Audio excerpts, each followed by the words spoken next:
Dear friends, नमस्कार। स्वागत करती हूँ आप सभी का। पूरी उम्मीद करती हूँ कि आप सब बेहद अच्छे होंगे और तैयारी को विराम न देते हुए अपनी तैयारी भी लगातार हो रही होगी। अभी मैं अभी क्या कल से देख रही हूँ कि सारे यूट्यूब चैनल्स पर सभी जगह ये खबर निकल कर आ रही है कि exam date TGT UP TGT की जो एग्ज़ाम डेट है वो क्लियर हो गई है। क्या आप सब इस पे भरोसा कर सकते हैं? जब जो डेट अच्छे खासे टाइम पर दी थी उन डेट पर ये आयोग एग्ज़ाम नहीं करा पाए। अब जब डेट दी है तो 21-22 से बढ़ाकर उन्होंने 30-31 जुलाई कर दी। तो संभवतः क्या ये एग्ज़ाम हो पाएगा? कहीं ना कहीं अभी भी असमंजस की स्थिति बनी हुई है। कहीं रिटर्न में कहीं दिखाई नहीं दिया गया है, कोई नोटिस ऐसा नहीं आया है कि हाँ भाई एग्ज़ाम ये अपने समय पर ही होगा। रहा टीजीटी का एग्ज़ाम तो वो जुलाई के लिए बता रहे हैं, बाकी टीजीटी का एग्ज़ाम का भी कोई भी ऐसी खबर नहीं है। और बात कहूँ मैं तो टीजीटी की कोई लिखित ऐसा नोटिफिकेशन नहीं आया है कि एग्ज़ाम 30-31 जुलाई को हो ही जाएगा।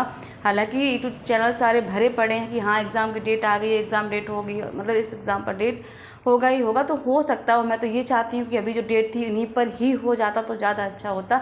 लेकिन ठीक है, जुलाई में अगर ये एग्ज़ाम हो जाए तो इससे और बड़ी क्या बात होगी। और लगता है कि अभी एग्ज़ाम ना हो गया, पता नहीं क्या हो गया, पोस्टपोन आगे बढ़ाने जाना, मतलब ऐसा लगता है एग्ज़ाम कराने के मूड में ही नहीं है।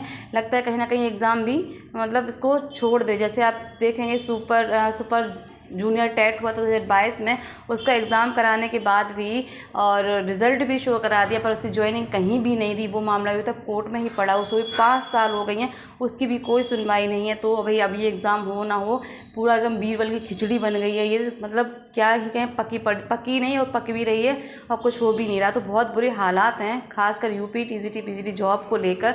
तो यहाँ पर मैं सिर्फ ये कहूँगी कि एग्ज़ाम 30-31 को होता है तो अच्छी बात है और बाकी देखा जाएगा। लेकिन हाँ, हमें अपनी पढ़ाई को बिल्कुल भी विराम नहीं देना है कि जैसे हमारी यथावत पढ़ाई चल रही है। हाँ, आलस आता है, दिक्कत होती है, मन हट जाता है, पढ़ने का नहीं करता, मैं समझ सकती हूँ क्योंकि मैं स्वयं भी एज अ कैंडिडेट कभी कभी आलस आ जाता, छोड़ो ना एग्ज़ाम का कुछ पता नहीं है।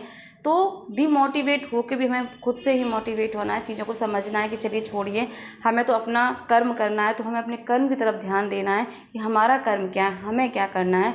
तो हमें उस पर सजग रहना, उस पर प्रयास करने हैं, वहाँ से हमें पीछे नहीं हटना। यदि हम अपने कर्मों में अच्छे रहेंगे तो वो हमें कहीं ना कहीं सफलता के रूप में ज़रूर मिलेंगे। तो मैं अपनी सभी बहनों से, सभी भाइयों से यही कहूँगी कि यथावत जो आपका रिवीजन है, जो आपका काम है चल रहा है, वो आप अपना प्रॉपर करते रहिए।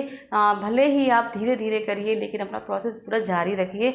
आपको लगता है कि अब मुझे एक दिन में, हालांकि गर्मी बहुत है और लाइट की बहुत ज़्यादा समस्या आ रही है क्योंकि गर्मी ज़्यादा है, टेम्परेचर बहुत बढ़ा हुआ है, तो लाइट भी नहीं आ रही है मोस्टली। हमारे यहाँ तो बिल्कुल नहीं, 2 दिन से। तो यहाँ पर समस्या ये आ रही है कि लाइट नहीं है तो पढ़ाई कैसे हो। हाँ तो ठीक है, आप थोड़ा सा रेस्ट ले लीजिए और जैसे ही सब कुछ चीज़ें ठीक होती हैं प्रॉपर दुगनी रफ्तार से लग जाइए। तो इसी के साथ आपकी डेट जो आई है, आई होप कि उस पर एग्ज़ाम प्रॉपर हो जाए तो अच्छी बात है। तो उसके लिए यदि एग्ज़ाम होता है तो उसके लिए हमें पढ़ाई तो करनी ही है, यानी कि रिवीजन करना है। लगभग जो पढ़ने वाले छात्र हैं वो अपना अच्छे से तैयारी कर ही चुके हैं, बस सबको एग्ज़ाम में बैठने का इंतज़ार है। तो बस सब लोग वो शायद हो सके जुलाई के अंत तक वो आपका इंतज़ार ख़त्म भी हो जाए। और ये भी सुनने में आ रहा है कि अक्टूबर नवंबर तक नई वैकेंसीज भी टीजीटी पीजीटी की आने वाली हैं। कितना सच है कितना नहीं ये तो वक्त ही बताएगा। तो आप लोग धैर्य के साथ अपना जो कार्य है, अपने जो कर्म है, अपनी जो मेहनत है उसको करते रहिए और सफलता के लिए सकारात्मक रहिए, जो होगा अच्छा ही होगा। तो इसी के साथ मैं वाणी को दूंगी विराम। ख्याल रखिए, गर्मी बहुत है, तो स्वस्थ रहिए, मस्त रहिए। नमस्कार, जय हिंद, जय भारत।